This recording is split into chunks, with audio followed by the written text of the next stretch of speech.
Gerente de Comunidades y Medio Ambiente de Promigas, Oscar Mauricio Gómez, líder de asuntos ASG de Celsia, Ana María Saavedra, directora de Salud Ocupacional, Seguridad Industrial, Medio Ambiente de Gran Tierra Energy.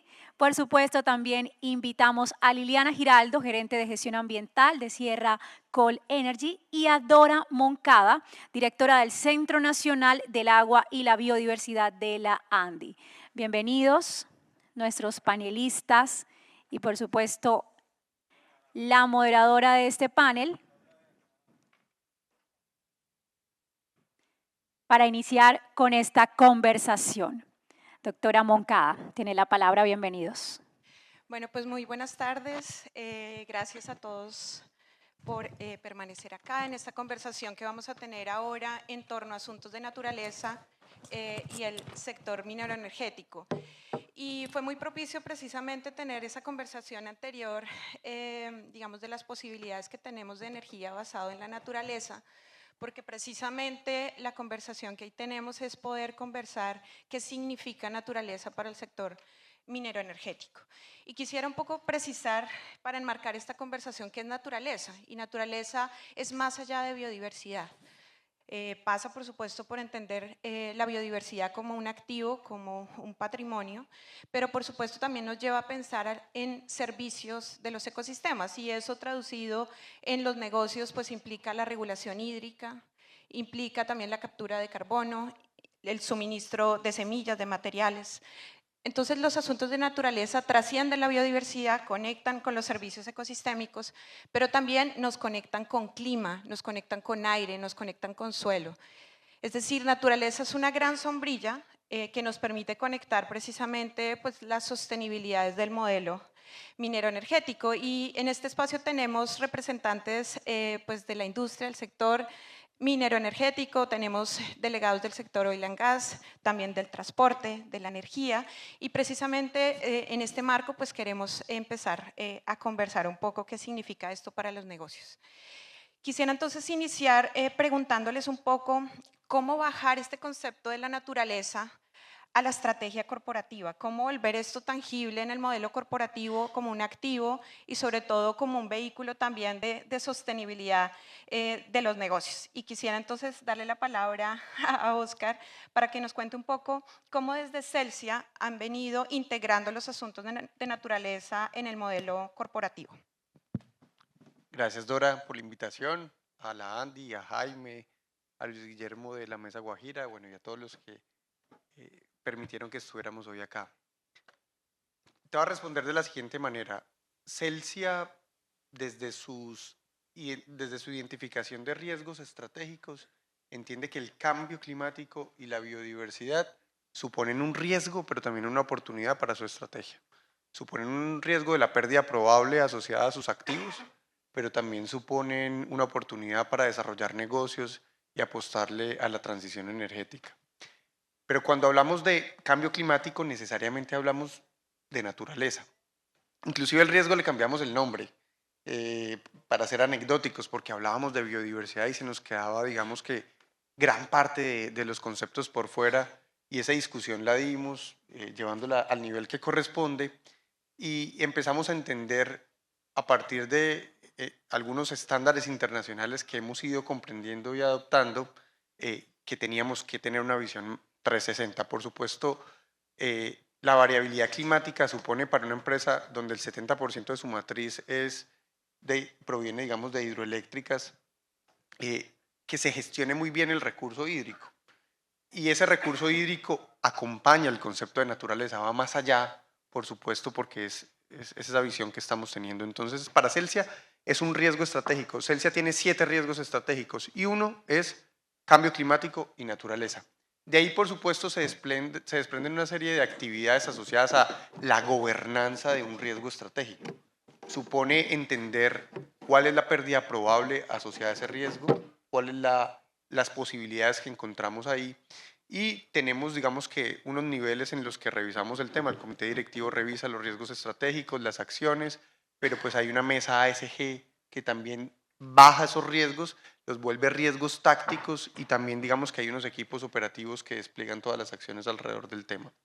Les hablé de algunos estándares y yo creo que va a ser permanente en nuestra conversación hablar del TNFD, que es el marco que le está hablando a dos grupos de interés específicos y que hace parte, digamos, de una adopción que hizo temprana Celsia para el año fiscal 2024, y es hablarle a los financiadores y a los inversionistas de que en Celsia se entiende la biodiversidad justamente como un activo y que hay unas oportunidades ahí relacionadas con el cambio climático, pero también, digamos, para entender qué dependencias tenemos como organización de la biodiversidad. ¿Qué pasa si los embalses disminuyen? ¿Qué pasa si los recursos naturales que requiere la empresa para poder operar se ven afectados? Entonces, a partir de la adopción de este marco, hemos tenido una comprensión más amplia, una visión estratégica, una conversación que incluye inclusive cómo nos relacionamos con el grupo de interés comunidades para llegar a esto. Y de esa manera, digamos que la conversación es más fluida en todos los niveles en la organización. Otro concepto que empieza a aparecer, digamos, en esa visión de Celsia es la adicionalidad. Y es, ¿qué hacemos de más en Celsia? ¿Cómo vamos más allá del cumplimiento legal? Y aquí les hago una invitación a no tener, digamos, que miedo frente a los estándares de los que vamos a empezar a hablar aquí, porque se empieza uno a decir, oiga, pero sí voy a ser competitivo con esto, y la verdad es que sí. Lo que hemos identificado en Celsia es que todas estas herramientas van a ser la nueva forma de competir frente a otras empresas, digamos que en el sector. Los que se vayan rezagando, los que no vayan entendiendo esto, no le van a poder hablar a financiadores, no le van a poder hablar a inversionistas que hoy nos están diciendo, casi que en una lista de chequeo, oiga, usted tiene este estándar, tiene este otro, y cómo está funcionando alrededor del tema. Yo voy a dejar ahí porque si no me quedo hablando de cómo interiorizamos esto, pero solo voy a dar un dato para conectarlo con el último. De toda la deuda de Celsia, que supone casi 5 billones de pesos, 1 billón, o sea, cerca del 20% está asociado a indicadores de sostenibilidad, lo que supone más o menos que en un año se pueden tener ahorros superiores a 8.000 millones en puntos básicos de deuda sostenible. Eso tiene unas fluctuaciones, por supuesto, pero todas estas herramientas nos permiten hacer material dentro de una estrategia de Celsia, asuntos de naturaleza y de sostenibilidad. Y es que cuando hablamos de naturaleza, hablamos de riesgos, hablamos de impactos, que es como el lugar común en donde nos movemos desde el sector minero energético, tanto positivos como negativos, pero lo que nos trae la naturaleza también es un escenario de dependencias y de oportunidades, que es lo que queremos también explorar aquí. Y para ustedes desde Promigas, Lucía, que recorren tantos kilómetros, tantos territorios en el Caribe colombiano, ¿cómo es traducir los asuntos de naturaleza en su modelo de negocio? La pregunta está prendido. La pregunta es buenísima, Dora. Cuando te oigo, de verdad que uno se pone a pensar, bueno, es algo nuevo, es algo que ya veníamos haciendo y es cuestión de identificarlo y conectarlo con la estrategia del negocio. Y en el caso de nosotros, llevamos más de 10 años trabajando el tema de biodiversidad. Cuando empezamos en el 2014 a revisar el enfoque de gestión sostenible, fue uno de los temas materiales que identificamos, la biodiversidad. ¿Por qué? Por la importancia estratégica de la biodiversidad en el bienestar humano. Y desde ese momento la tenemos identificada como un asunto material y ya estaba en el enfoque de sostenibilidad ahí lista. Todos estos años hemos venido madurando el concepto, trabajando, conociendo. Estamos, tú dijiste, 3.000 kilómetros de gasoductos en geografías completamente diferentes, atravesando ecosistemas distintos, todos riquísimos en biodiversidad, con especies de importancia estratégica. Muchos de nuestros gasoductos están en zonas en donde tenemos una especie emblemática aquí en la región Caribe, que es el mono tití cabeciblanca. Entonces, nada, o sea, llegando ya a este momento, en el último direccionamiento estratégico, la apuesta corporativa fue maximizar la generación de valor a nuestros públicos de interés y ofreciendo a nuestros clientes servicios bajos en soluciones de carbono, pero apostándole a la reducción de la pobreza energética, a maximizar el bienestar. Y ahí vemos que la biodiversidad juega un papel importantísimo. Y el año pasado, que fue año COP, que todos los que estamos aquí estuvimos metidos de cabeza trabajándole al tema de la mano de ustedes en la ANDI, hoja de ruta, biodiversidad, empresa, todo la preparación del mismo evento de la COP.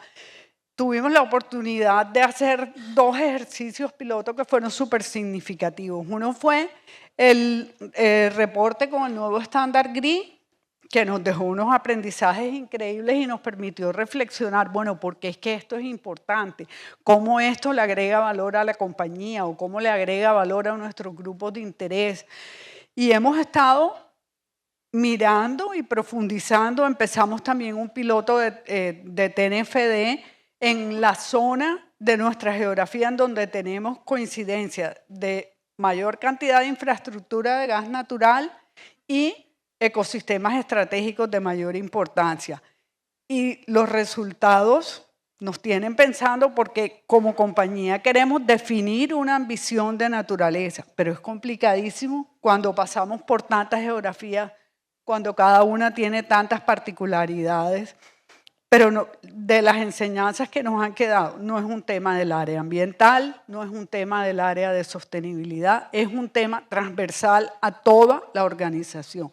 El área de riesgos ha tenido por cuenta de esto un trabajo bastante fuerte porque nos han tenido que acompañar a mirar riesgos físicos, riesgos de transición. Esto tiene, en el caso de nuestros negocios, un impacto súper importante en la continuidad del negocio. Si nosotros no cuidamos todo lo que tiene que ver con biodiversidad, problemas de erosión ponen en riesgo la continuidad del negocio, entonces ya la mirada es diferente, o sea, ya la mirada miércoles, sí, ojo con estos riesgos, los riesgos suben a los riesgos estratégicos de la corporación, las áreas técnicas diseñando soluciones basadas en la naturaleza y tenemos a muchas áreas de la organización, las áreas de negocios pensando en estos temas.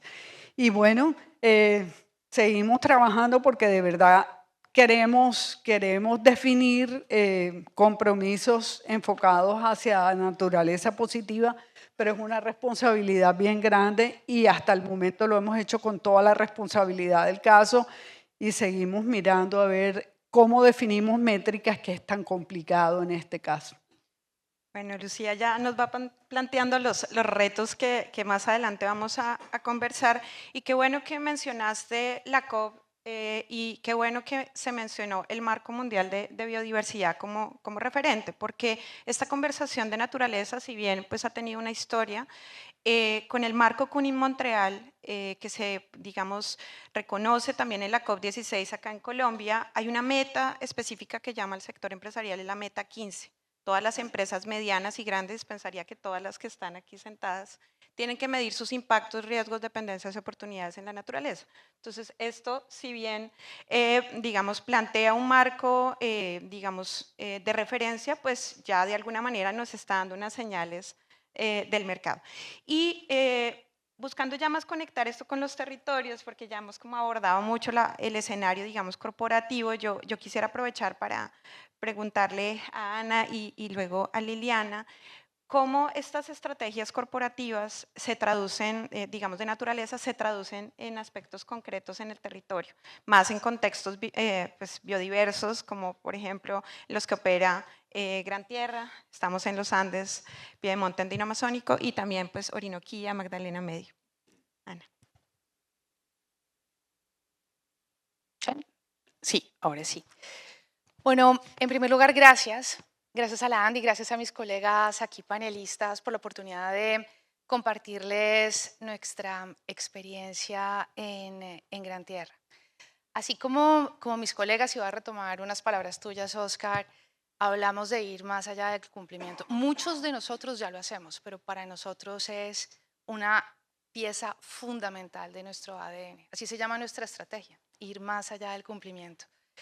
Y Y esto no significa solamente en materia de naturaleza, claro, incluimos comunidades y trabajamos en múltiples aspectos con ese objetivo, con el objetivo de hacer acciones adicionales voluntarias que busquen, propendan por el desarrollo ambientalmente sostenible de las regiones donde operamos. Y hablándoles un poco de Gran Tierra, si bien es una empresa, por supuesto, nuestra empresa es canadiense, que tiene operaciones en Putumayo, Valle Medio del Magdalena y un poquito en Llanos. También operamos en Ecuador y Canadá.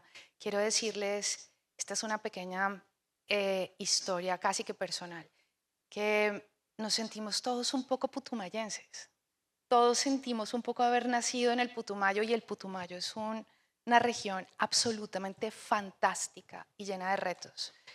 El Putumayo es una de las zonas más biodiversas de Colombia, pero también tiene unos retos sociales impresionantes, su población, sus grupos étnicos.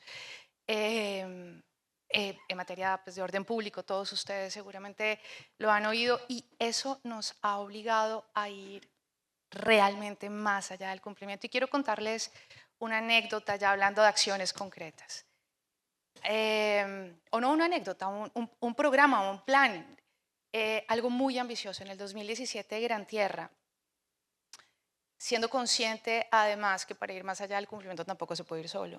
Tenemos que ir de la mano, tenemos que juntarnos varios, y para juntarnos varios, y el objetivo es maximizar los beneficios. Así que en el 2017 tomamos una decisión ambiciosa, y fue aliarnos con Conservación Internacional y con las corporaciones, Corpo Amazonía y la CRC, para implementar parte de lo que es nuestra estrategia corporativa en materia de biodiversidad. ¿Qué queremos en materia de biodiversidad? Claro, por supuesto, queremos restaurar, queremos conservar ese pulmón del mundo, la Amazonía, pero más allá de eso queremos volverlo a conectar. Estamos en un lugar súper retador donde se conectan los Andes con la Amazonía. Entonces, con un enfoque de conectar, digamos, sitios estratégicos, buscamos precisamente desarrollar este programa con conservación. A la fecha, Gran Tierra se comprometió con $17 millones. A la fecha hemos invertido 13, con los que hemos ya restaurado y conservado más de 2.000 hectáreas. Hemos atendido alrededor de unas 2.300 familias, hacen parte del programa, porque aquí el componente humano se vuelve fundamental. Es imposible lograr el objetivo si no contamos además con las comunidades y las autoridades locales. Eso habría sido absolutamente imposible, y aquí es donde nos dimos cuenta que además de la naturaleza es una oportunidad, porque aprendimos de ellos. De hecho, fue la propia comunidad la que comenzó a enseñarnos. Entonces, claro, para reforestar hicimos 3 grandes centros, los llamamos agroforestales, pero imagínense 3 gigantísimos viveros donde tenemos una capacidad hasta 3 millones de plántulas al año, no solamente, digamos, plantas nativas, por supuesto, pero, y ahí encontramos una de las primeras soluciones, el cacao. Es un fruto amazónico, se da fantástico. Las poblaciones lo querían, lo sabían manejar. El resultado, el año pasado, asesoramos 10 asociaciones, logramos certificaciones de cacao orgánico. Debo decirles, yo era la primera escéptica. Cacao orgánico libre de deforestación en el Putumayo, eso no va a pasar. Nunca vamos a obtener la certificación. Eso nunca va a pasar. Yo fui la primera escéptica. El año pasado lo logramos. Y me siento súper orgullosa de decir que además llamamos la atención de un comprador internacional de cacao, Caoca, francés, que nos compró las primeras 10 toneladas para exportar a Europa, con un orgullo y una felicidad enorme. También nos dedicamos a la meliponicultura. Casi no me aprendo esa palabra. Perdón, meliponicultura, por Dios, me hizo sufrir. Literalmente hacemos miel, pero además el servicio ecológico o sea, nunca me habría imaginado lo que esto significa tanto para la selva como para nuestras comunidades. El año pasado, además, una de las marcas fantásticas que además manejan mujeres, niños, o sea, es algo absolutamente bello, se ganó un premio verde, algo muy, muy importante precisamente por eso, porque son las propias comunidades quienes nos están ayudando a ver el camino, nos están ayudando a encontrar en la naturaleza una oportunidad. Y esas oportunidades cada vez más pues implican conectar las agendas, ¿no? Vemos que las señales que nos está dando los marcos internacionales, la misma política nacional es que hay un nexus agua, biodiversidad, clima, que todo eso está conectado y que las empresas no pueden tener inversiones por un lado de biodiversidad, por acá de clima, por acá de eficiencia energética, sino que realmente se requiere como esa visión integral. ¿Cómo Sierracol logra y conecta esa estrategia también corporativa que seguro tiene todas esas dimensiones con acciones en territorio, Liliana? Bueno, no, muchas gracias por la invitación, Dora, Andy. Yo pues quisiera contarles un poquitico qué es Sierracol. Yo creo que no muchos lo han escuchado. Es una empresa reciente, inicia sus operaciones en diciembre del 2020 cuando el grupo Carlyle hace la compra de los activos en tierra de Occidental Petroleum Corporation. El activo más icónico, el campo Caño Limón, que pues ya lleva más de 1.500 millones de barriles de hidrocarburos producidos.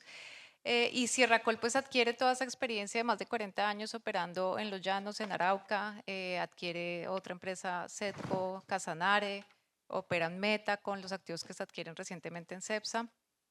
Y cuando tú preguntabas, bueno, ¿cómo traer esos conceptos de clima, naturaleza, cómo realmente integrarlos? Creo que pues, para muchas empresas ha sido un reto y nosotros hemos contado con la ventaja de que Sierracol, desde que se crea, tiene esto establecido como su más alta prioridad desde la junta directiva, nuestro presidente de la junta directiva, nuestro presidente, y se crea, digamos, unas gerencias de huella de carbono, gerencia ambiental, temas que de pronto anteriormente eran manejados por la gerencia HSE de pronto. Hoy en día pues tienen cabezas establecidas, tienen metas establecidas directamente desde nuestra junta directiva. Entonces tenemos la ventaja de que es un tema que está en el más alto nivel de la organización. De pronto en otras compañías he visto que batallan mucho porque es cómo le vendo esto a la junta, como cuando uno logra que esto venga desde arriba, realmente el compromiso, la inversión, los programas que tú desarrollas es mucho más fácil de llevarlo a cabo. Entonces, digamos que ese sería como lo primero y es lograr que esto venga desde la más alta dirección. Lo segundo, cuando tú decías, bueno, ¿cómo integramos clima, naturaleza? Y creo que el mundo todavía no lo ha integrado, va para allá. Y nosotros, ¿qué pasa? Empezamos con TCFD, creo que muchos acá pues ya todos lo tenemos, TCFD, ahora TNFD, ahora nos enteramos que viene el social, TIFD, y lo que sí estamos viendo es que pues el futuro es, oiga, integremos esto, porque cuando uno hace realmente el análisis de los impactos, dependencias, oportunidades, en tema de clima, uno empieza a decir, pero eso también es naturaleza.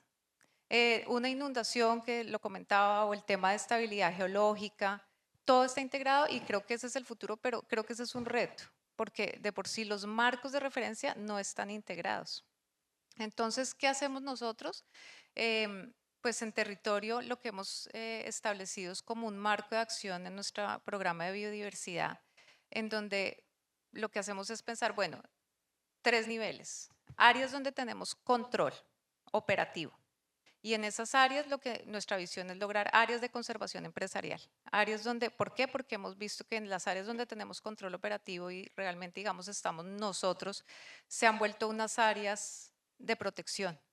O sea, hacemos los inventarios y es donde más vemos animales, hacemos el análisis de cobertura si es donde menos hay cambio, digamos, y presión. De pronto, pues en Arauca tenemos una dinámica desafortunada o necesaria, pero desafortunada para el medio ambiente, y es que ha venido creciendo demasiado la frontera agrícola.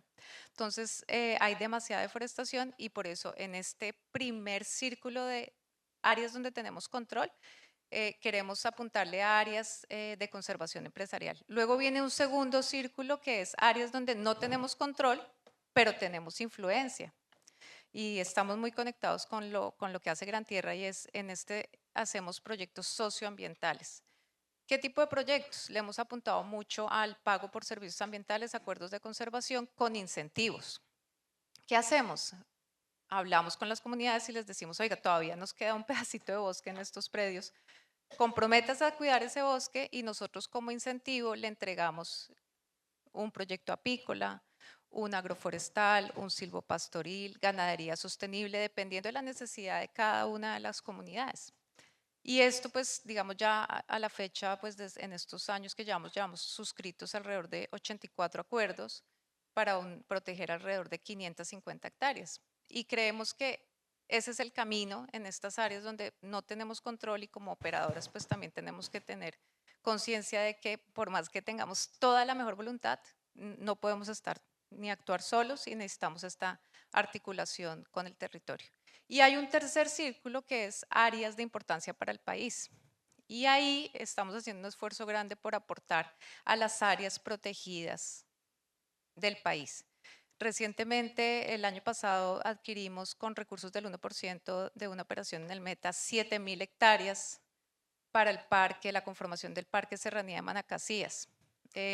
Un área que no se encontraba representada y que gracias a esa articulación de actores, diferentes empresas del sector, parques, hemos logrado la conformación de esta área. Y en Arauca estamos trabajando con parques para lograr conformar el parque áreas y sabanas y humedales de Arauca, que realmente tampoco se encuentra representado en las áreas protegidas del país.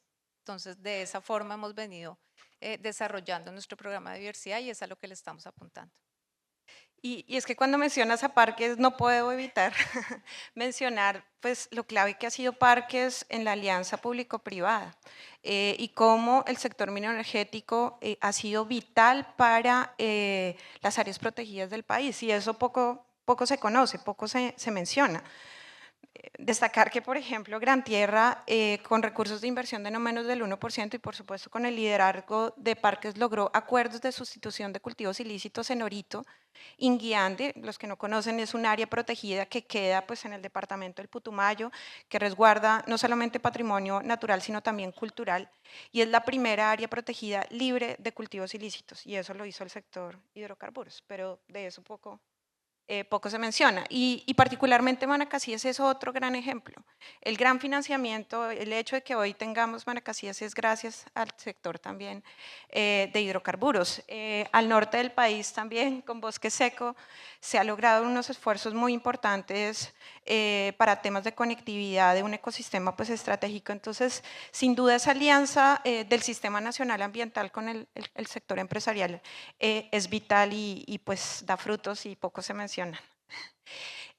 Oscar, quisiera, digamos, ahondar un poco en temas de información, porque gran parte de los retos que tiene los temas de naturaleza para el sector empresarial es poder aterrizar esto en información, en escalas de detalle, pues muchos de estos estándares o marcos o inversiones pues se piensan desde Europa, se analizan digamos desde el otro continente, pero cómo digamos se viene avanzando en temas de gestión de información, qué tanto ha avanzado el sector empresarial en este sentido, cómo Celsia también le está apostando digamos a esta línea de gestión de conocimiento para tomar decisiones basadas en información.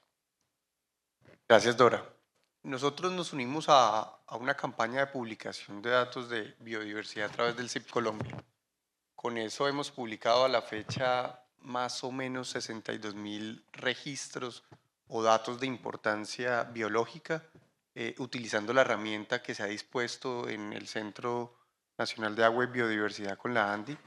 Y no se imaginan la discusión para uno vender la cosa dentro de la empresa. O sea, oiga, yo, ¿para qué publico un dato de biodiversidad? Yo le podría preguntar a todos los que estamos aquí. Y cómo, ¿qué aporta eso y qué beneficio puede traer, no a la empresa, a la sociedad en general? Y llegábamos a la conclusión que el dato se convierte en un análisis posible de un indicador de biodiversidad para quien llegue al territorio más adelante a hacer cualquier tipo de estudio, entre esos estudios de impacto ambiental, que necesitamos todos para poder más adelante tramitar licencias ambientales para operar. Un indicador de biodiversidad inclusive también corresponde a una muy buena línea base a partir de los monitoreos que se hacen año a año en todas nuestras empresas. Entonces, aportar a la ciencia significa, digamos, un aspecto de esas adicionalidades de las que hablábamos al principio, y es cómo yo voy más allá. Celsia, de esos 62.000 datos, ha sido referenciado. Los datos de Celsia son poquitos en comparación, somos como la posición 9 o 10 en Colombia. Podemos publicar más datos, estamos trabajando en ello, pero ha sido referenciado en artículos científicos indexados a nivel mundial más de 10 veces, porque opera en una central hidroeléctrica en el Parque Nacional Los Farallones de Cali. Allá tenemos una central hidroeléctrica que es el Alto Anchicayá. Entonces los datos de ese bosque prístino reflejan una importancia biológica para la humanidad que teníamos ahí como un tesoro escondido. Miren, eso es como ir a Jurassic Park, literalmente. O sea, eso es de un nivel de conservación absoluta que me permite conectar con un concepto que no quiero dejar de hablar sin decirlo, y es súper relevante que cuando hablemos de naturaleza y hablemos de biodiversidad, hablemos del concepto de la propiedad privada y de asignar responsables, porque la biodiversidad se ve como un patrimonio intocable que no se puede utilizar. Y aquí estamos un montón de empresarios o de profesionales del sector privado pensando que sí podemos usarlo y lo podemos hacer de manera responsable, y así lo hemos venido haciendo desde que nació el Sistema Nacional Ambiental y desde muchos años antes incluso. Si nosotros consideramos la biodiversidad o la naturaleza solo como una foto casi que puesta en un museo para conservarla, no tiene dueño, y lo que no tiene dueño nadie lo cuida, y lo que nadie cuida desaparece. Y yo creo que ahí como nosotros tenemos un mensaje potente que no hemos utilizado, y lo conecto con el Alto Anchicayá. ¿Qué significaría el Parque Nacional Natural Los Farallones de Cali sin una infraestructura asociada, digamos, eléctrica, que permite tener tantos propósitos como generar energía, pero también conservar, sin las empresas que estamos aportando a esto? Entonces, te respondo que tenemos una apuesta que va por esos criterios adicionales. Nadie nos obliga a publicar esos datos, pero lo que sí sabemos las empresas es que hacemos estudios, monitoreos, y que todo eso está en expedientes físicos o digitales que nadie utiliza. Ojalá nos animáramos todos los que estamos acá a encontrar la herramienta para publicar esos datos y que se conviertan en una forma de aportar a la ciencia, y de que más adelante sean líneas bases para que otros lleguen a desarrollar otro tipo de proyectos y se entienda cuáles son los indicadores de biodiversidad en un territorio. Porque hay un índice, yo soy abogado, pero pues algo me ha tocado aprender a la fuerza de esto, y es el índice de Shannon, y yo puedo entender en tantos kilómetros cuadrados cómo se va dando el comportamiento, el número de especies, la permanencia y la pervivencia de las mismas asociados a esos datos que estamos publicando. Entonces estamos convencidos de ello, le apostamos al tema, nos convencimos y hemos convencido a los que no han estado convencidos, y ha sido un camino muy bonito de encontrar que con muy poco se puede hacer mucho. Y es que ya en datos abiertos del sector empresarial en biodiversidad el sector empresarial representa el 14% de la información oficial disponible. Somos el segundo publicador después de los ONGs y algunos ambientalistas. Es decir, el sector empresarial es el segundo aportante más importante en gestión de conocimiento de la biodiversidad, y eso tampoco se conoce. Y particularmente el sector minero energético ocupa esos 10 lugares de los principales publicadores de datos. Y datos también significan, digamos, transparencia, que es parte también de lo que nos están exigiendo los inversionistas y por supuesto también los actores locales. Y entrando entonces un poco o adentrándonos un poco en retos, o sobre todo esas medidas habilitantes, porque entendemos que el sector empresarial hace una parte, pero necesitamos que otras cosas se den en el camino. Me gustaría preguntarle tanto a Ana como a Lucía, bueno, ¿qué necesitamos? ¿Qué señales necesitamos para que el sector empresarial movilice más inversión en temas de naturaleza, pueda hacer acciones mucho más concretas y contribuir mucho más a este componente?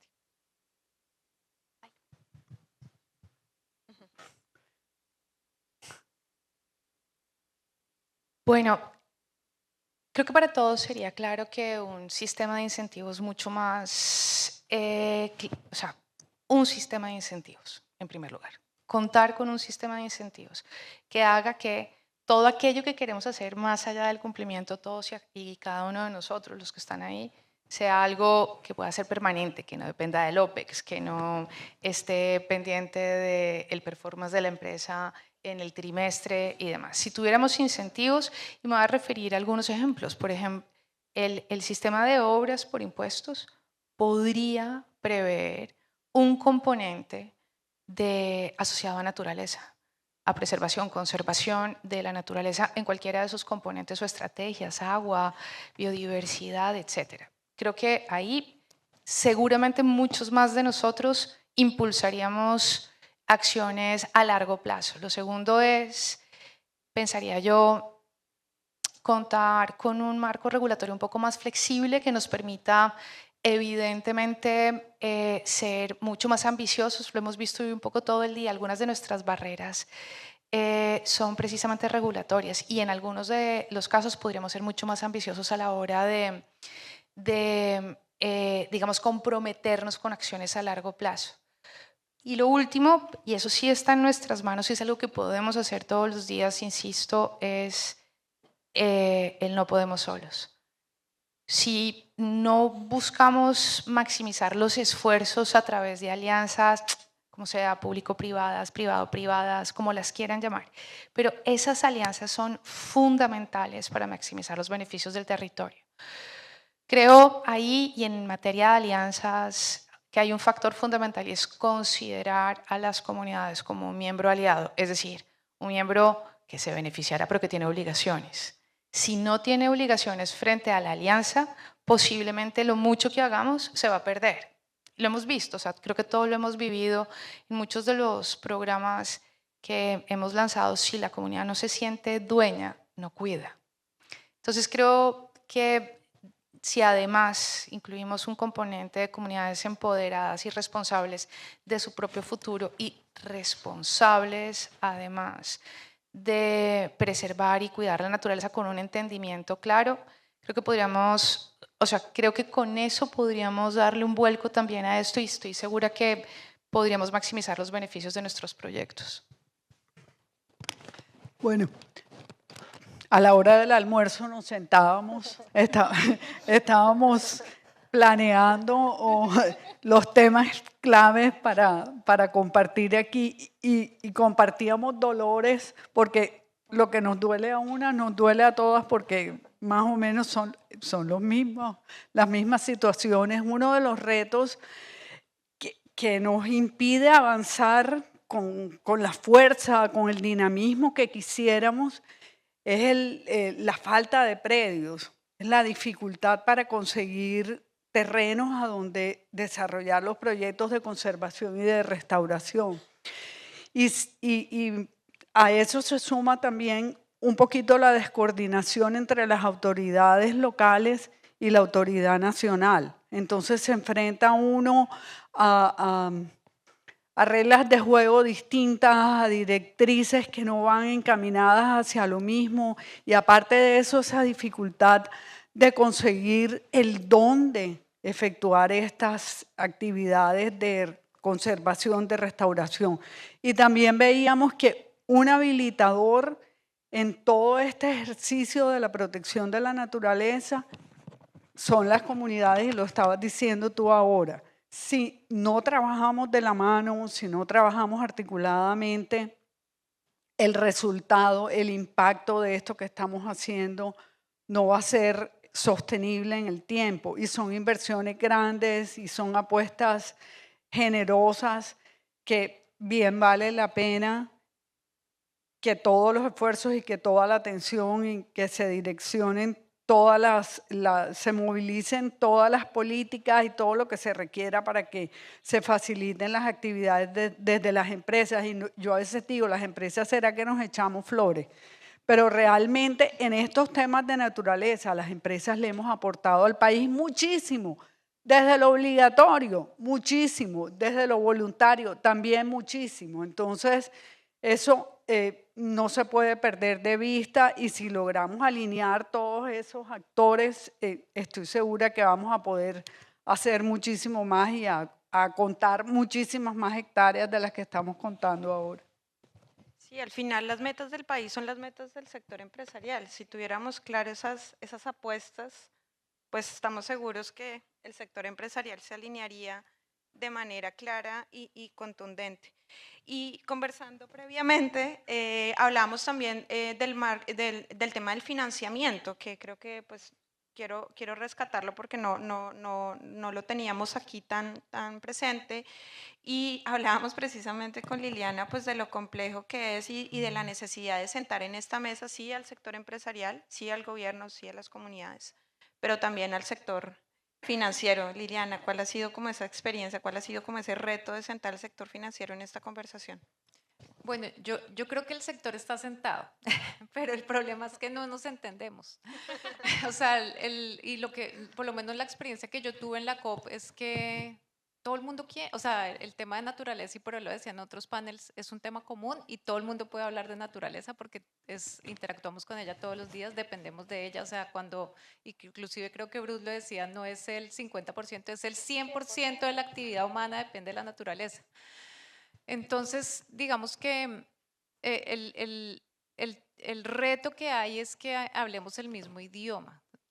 Digamos, nosotros estamos tratando de hacer todo un intercambio de conceptos con nuestra área financiera para que ellos nos entiendan y nosotros también los entendamos a ellos. Creo que el hecho de que las empresas entremos en estos marcos de referencia del TCFD, del TNFD, ya están dando esa puntada, esa línea de empezar a encontrarnos en un mismo lenguaje, pero todavía no, creo que el mundo todavía no ha llegado allá. Sí, el mundo no ha llegado allá y creo que lo que podemos hacer nosotros a nivel de empresa es pues hacer nuestro mejor esfuerzo por darle el valor que debemos darle a los servicios ecosistémicos, por estimar de forma concreta, como decían por ahí en otro panel, datos y hechos de qué pasa si se deforesta la ribera del río, o sea, cuál es el riesgo real suyo de inundación, cuánto le cuesta a usted una parada de producción por una inundación que de pronto si conservamos el río y no simplemente ir a pedir de pronto un recurso para una reforestación porque quiero cuidar el medio ambiente, claro,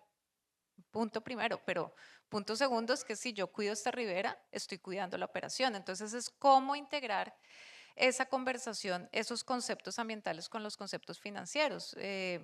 Digamos, los bancos en la COP nos decían, nosotros tenemos recursos, pero no hemos podido encontrar esos indicadores que nos den la confianza de que podemos dar un recurso y que ese recurso va a significar un beneficio, por ejemplo, lo decíamos en tema de seguros y los artículos internacionales lo dicen.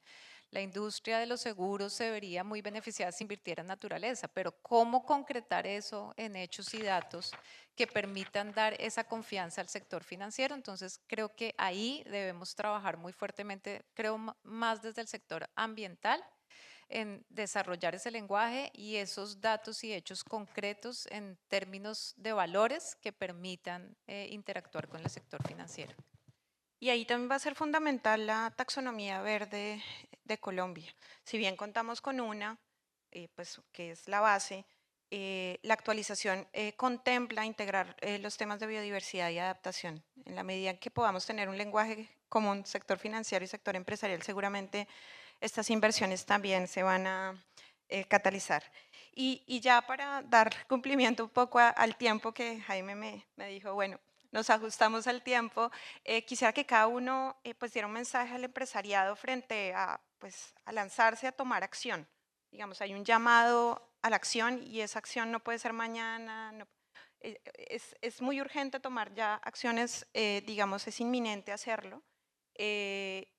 ¿Cuál sería ese llamado a la acción por parte de cada uno de ustedes para que el sector empresarial y más el sector minero energético pueda tener una acción mucho más contundente en los temas de naturaleza? Yo creo que entender que estos temas que parecen tan abstractos están más inmersos en la realidad del negocio que de lo que se suponen en algunos equipos al interior de las organizaciones. Entender que la biodiversidad y el clima suponen la verdadera comprensión de riesgos y dependencias para que una compañía pueda permanecer en el tiempo, para que en efecto sea sostenible. Un mensaje de que cuando escuchen siglas no se asusten.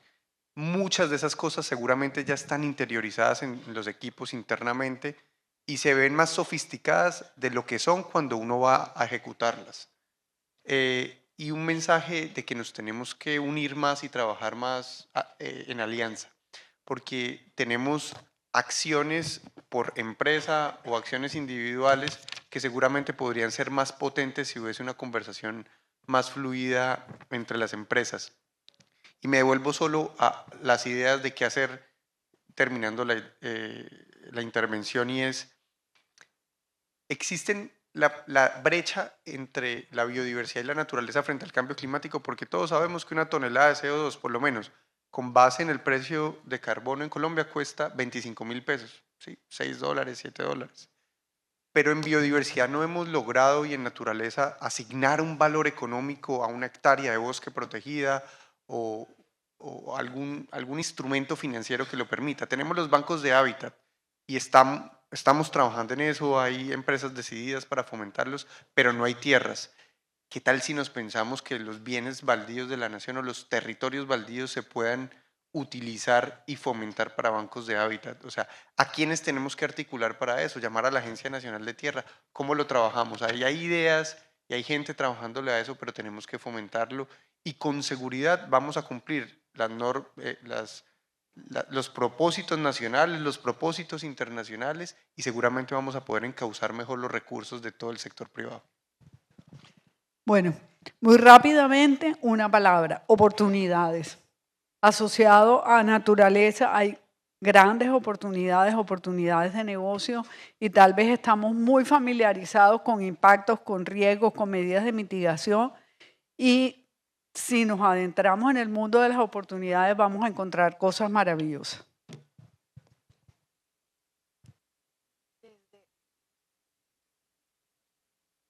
Ahora sí, sí. Es súper fácil. No voy a demorarme mucho. Tengo a la policía acá. Pero es que es súper fácil integrar a la naturaleza dentro de nuestras operaciones. De hecho, ya está integrada. O sea, cada vez que hacemos un ejercicio técnico dentro de nuestras empresas para reducir los venteos, para mitigar las fugas, el día que nos paramos y decimos, ¡hey! Reducimos nuestras emisiones. Eso ya está integrado. Ya lo tenemos. Todos lo tenemos en el ADN. Y ahora solamente falta el push adicional. Y ese push adicional, debo decirles algo con una gotita de arrogancia. Nosotros los empresarios, a diferencia de los gobiernos, llevamos 17, 20, 30 años en los territorios donde estamos. Y tenemos la vocación y las ganas de quedarnos. Nadie mejor que nosotros. Los conocemos para conocer profundamente el territorio, por supuesto, y las comunidades que lo habitan. O sea que sumarnos al esfuerzo es súper sencillo, y sabemos cómo y los conocemos. Así que o sea, esto es fácil, o sea, esto es rápido. Ahora, si nos unimos, maximizamos el beneficio. Lili, muy rápido. Rapidísimo. No, yo solamente dos cosas. Creo que ya la industria hace mucho, nos falta divulgar más, nos falta divulgarlo de una forma que sea más entendible para todos, cosas como las que tú decías de los parques nacionales del país protegidos. Creo que muy poca gente sabe que gracias a la industria se han conformado áreas que no están representadas. Y segundo, creo que todos debemos, o sea, las industrias tienen un beneficio, y es que tienen personal técnico o tienen consultoras, y realmente establecer cuál es el legado en materia de diversidad que quieren dejar y trabajar por eso, ¿sí? No dejar, y no solamente con lo voluntario, con lo obligatorio. Creo que hay muchos recursos obligatorios que están estancados, y que si tuviéramos, si de pronto como país no nos lo establecen, nosotros con nuestra expertise establezcamos ese legado y apuntémosle a tener realmente inversiones que al final, cuando nos vayamos, digamos, me siento satisfecho, este fue el legado que dejé. Entonces creo que trabajar en esa dirección.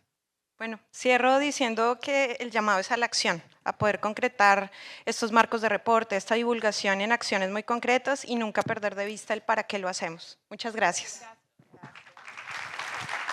Gracias a ustedes por esta valiosa conversación.